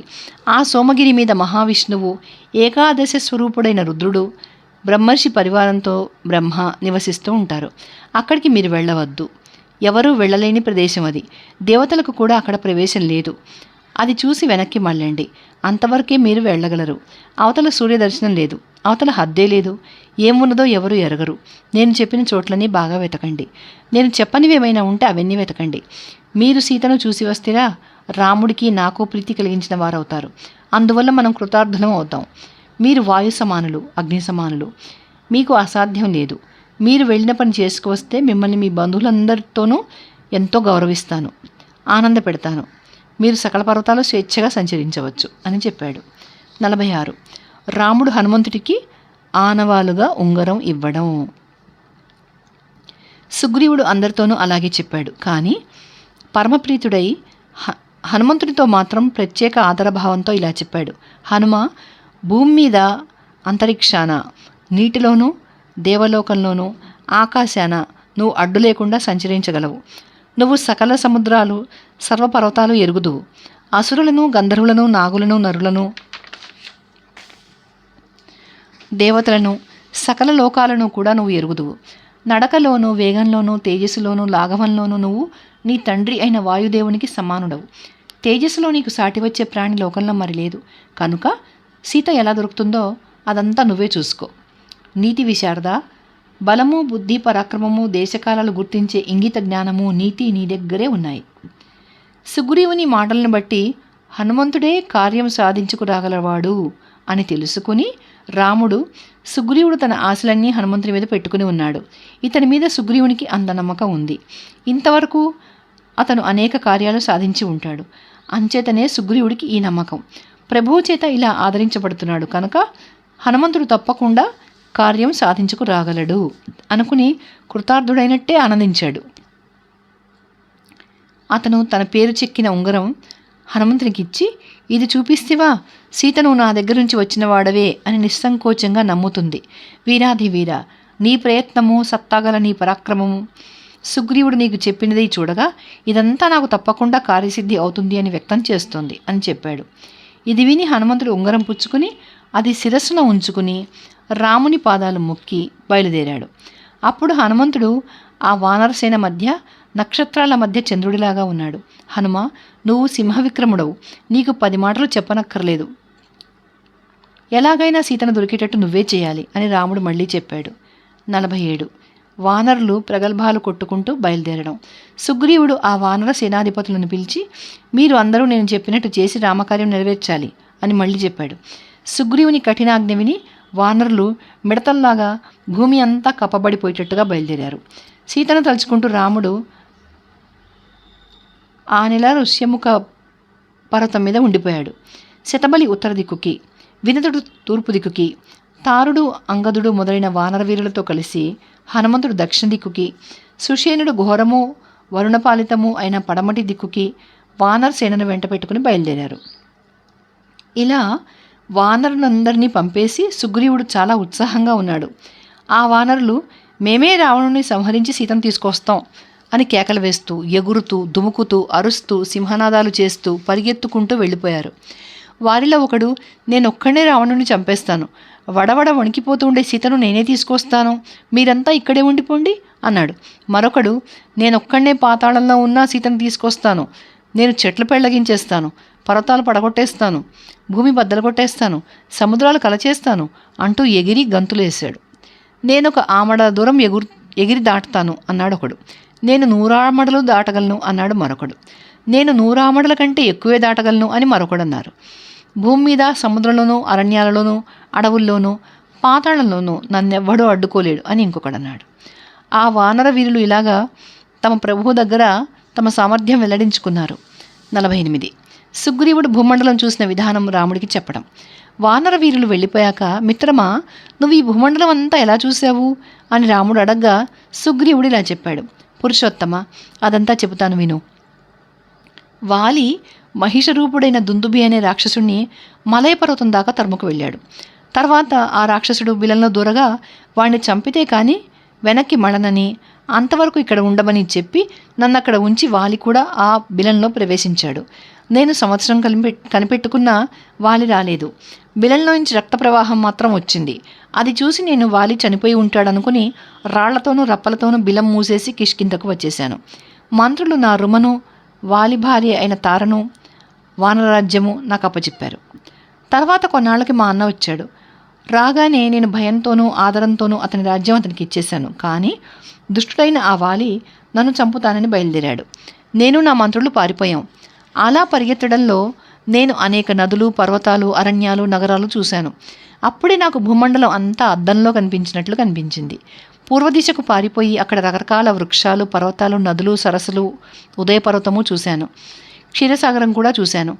అక్కడికి వాలి వెన్నంటిరాగా దక్షిణానికి వెళ్ళాను. వింధ్య పర్వతము, అనేక చందనవనాలు చూశాను. అనేక నదులు, ఇంకా అనేక పర్వతాలు చూసి పశ్చిమానికి మళ్ళాను. వివిధ దేశాలు చూశాను. అస్తగిరి కూడా చూశాను. అక్కడి నుంచి ఉత్తరానికి వెళ్ళాను. హిమవత్ పర్వతము, మేరు పర్వతము, ఉత్తర సముద్రము కూడా చూశాను.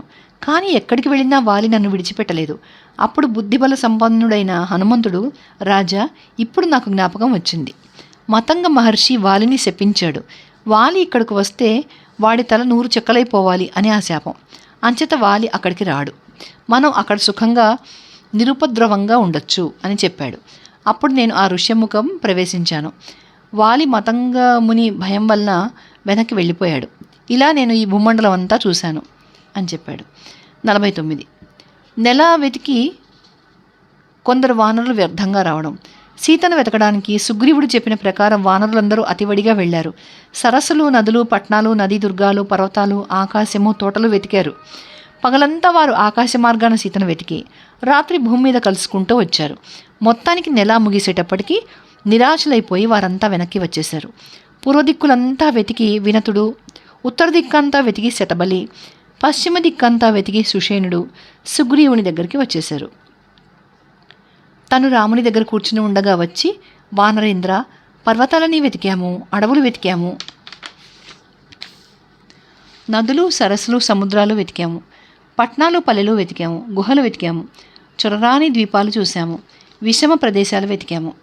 అక్కడక్కడ చాలా పెద్ద పెద్ద జంతువులు మనుషులు కనపడ్డారు, సంహరించాము.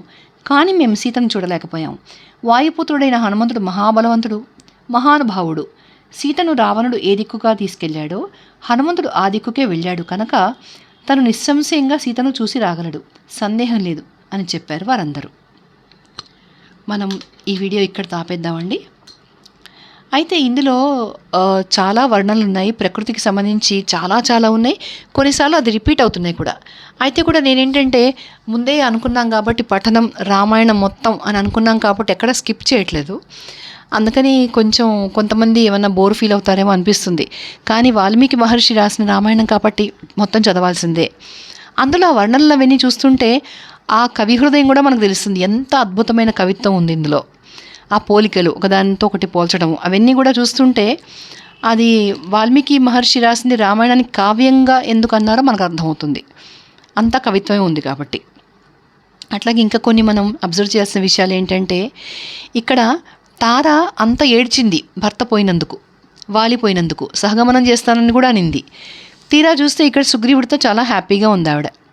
సో నిన్ననే మనం అనుకున్నట్లుగా యానిమల్స్కి వావి వరుస ఉండవు, అవి క్షణిక సుఖాలు ఉంటాయి, వాటికి అటాచ్మెంట్స్ సెంటిమెంట్స్ ఏమి ఉండవు కదా. కాబట్టి అలా మనం దాన్ని సమర్థించవచ్చు. ఇకపోతే సుగ్రీవుడి దగ్గర ఇంకొకటి మనం నేర్చుకుంటున్నాము ఏంటంటే, ఆయన తార తండ్రి సుషేనుడు మామగారు అని చెప్తున్నాడు. అంటే తార ఇప్పుడు ఈయనతోనే ఉంది కాబట్టి. అయితే ఆ సుషేనుడు మామగారు కాబట్టి మామగారితో మాట్లాడేటప్పుడు ఎలా మాట్లాడాలి అని మనకు రామాయణంలో చెప్తుంది చూడండి. అంటే భార్య తండ్రితో మాట్లాడేటప్పుడు ఎలా మాట్లాడాలి, అందరితో మాట్లాడినట్టు కాకుండా సుగ్రీవుడు చేతులు జోడించుకుని మాట్లాడేట. మాట్లాడుతున్నంతసేపు చేతులు జోడించుకునే ఉన్నట్ట. ఇది కదా సంస్కారం. మనం మన సినిమాల్లోనూ బయట మనకి ఎలా కనిపిస్తుందంటే చాలా చోట్ల కాబోయే మామగారిని ఇష్టం వచ్చినట్టు పేలడం, నోటికొచ్చినట్టు. సినిమాలో అయితే అడగక్కర్లేదు, నువ్వెవడివి, ఎవడే అని చెప్పేసి తండ్రిని గురించి పిల్ల ముందే పాటలు పాడడం, వాడు వీడు అంటూ, మామగాడు. ఇలాంటి చెత్త సంస్కారాలన్నీ పోగొట్టుకోవాలంటే మనకు రామాయణం తప్పనిసరి. పిల్లల చేత కూడా చదివించండి, లేదా కనీసం వినిపించండి. అందుకోసమే నా ప్రయాస ఇదంతా కూడా.